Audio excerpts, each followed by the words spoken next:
Marcus Papadopoulos, editor of the UK magazine Politics First. Marcus, thank you so much for joining us here on RT International to discuss this. Well, as we see, Russia's foreign minister's response to the referendum has been more muted than others. What do you make of this reaction?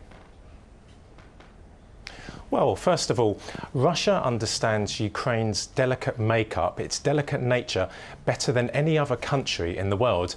And from the beginning of this crisis, which it has to be clarified, was brought about when a democratically elected president was overthrown, Russia has been saying since then that Ukraine adopting federalization is the only viable option for the country. And I think any commentator who intimately knows Ukraine will understand that is the only option. And so Russia now is faced with a situation whereby federalization could have gone out the window because of the deplorable violence we've seen in various parts of Ukraine, which have been instigated by forces sent by Kiev. We saw terrible killings in Odessa and Mariupol, for example. So Russia now has got to sit down and it will act responsibly, as it's been doing from day one, and it will discuss whether federalization is still the viable option for Ukraine or not. Well, Marcus, let's take a look at the current situation there, and specifically the desire of the Donetsk region, or maybe I should say it's still kind of like appealing for accession into Russia. Do you think Moscow is interested in taking it in and even recognizing its independence? What's your take? This is a very complex situation, and it's very difficult to try and predict how Russia will approach the most recent developments in Ukraine. But once again, anyone who intimately knows about Russia and indeed the rest of the former Soviet Union will not be surprised that the Donbass, Donetsk and Lugansk are asking to reunify with Russia, because the West at the moment, its politicians and its mainstream journalists, they're depicting Russia as seeking to reconstruct an empire, as seeking to devour land after land. Well, of course, that should belong in Hollywood. That's nonsense.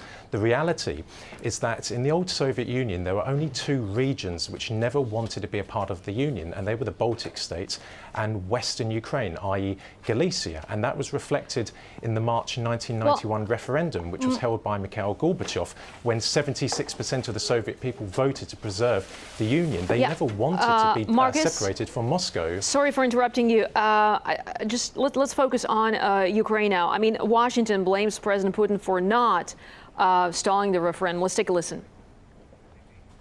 We're disappointed that the Russian government did not use its influence to forestall these referenda, according to President Putin's call on May 7 for them to be postponed.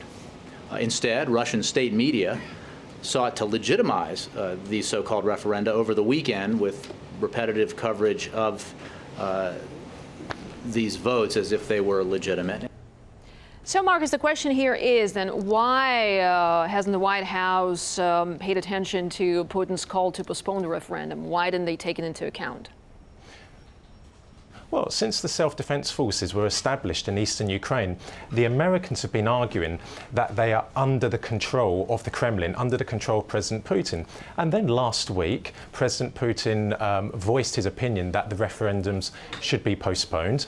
The people in Donetsk and Lugansk decided to go ahead with it. Well, it's not quite compatible with what the Americans have been saying, that they're under the control of President Putin. If they're under the control of President Putin, they would have gone along with it, with postponing the referendums. So what we're seeing is Russia being projected as the bad guy, as the country which is seeking to wreck and devour Ukraine's independence and sovereignty. It's demonization of Russia, and it has historical precedents. All right, Marcus Papadopoulos, editor of the UK magazine Politics First. Thank you so much for your views here on RT International.